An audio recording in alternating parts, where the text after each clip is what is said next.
dalam ada yang bibirnya pecah, itu dari BSI Keramat, tapi sudah kita minta lawyer dia mengisi surat kuasa, sudah kita sampaikan bahwa semua sesuai dengan KUHP dalam setiap tahap pemeriksaan, penangkapan, penahanan segala macam harus didampingi lawyer.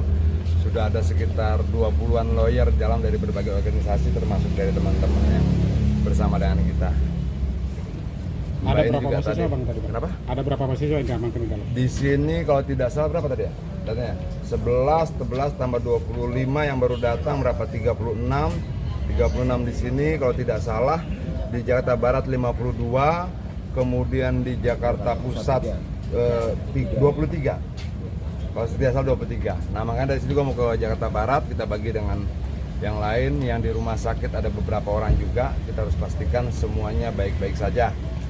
Mereka ini anak-anak muda yang mencintai Indonesia dengan cara yang mungkin tidak sama dengan yang lain mencintai Indonesia. Tapi mengekspresikan cinta kan boleh dengan cara yang berbeda-beda dong.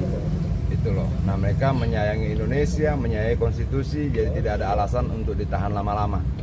Sesuai dengan KUHP dan KUHP 1 kali 24 jam harusnya sudah bisa dilepaskan. Tapi tadi sempat ketemu dengan yang ditangkap belum? Sempat 1, 2, 3, 4, 5 satu mahasiswa. Kondisi mereka gimana? Saya sampaikan pada penyidik-penyidiknya, saya tidak mau mendengar ada cerita kekerasan dalam proses pemeriksaan di setiap tahap di sini. Bang, tadi kan ada sempat ada kondisi-kondisi yang sampai berdarah dan lain sebagainya. Itu tadi abang lihatnya kondisinya selain berdarah apa aja tuh? Kondisi Bibir pecah, yang ketemu dari DPR hidungnya patah, itu loh. Mbak, lanjutkan. Ya.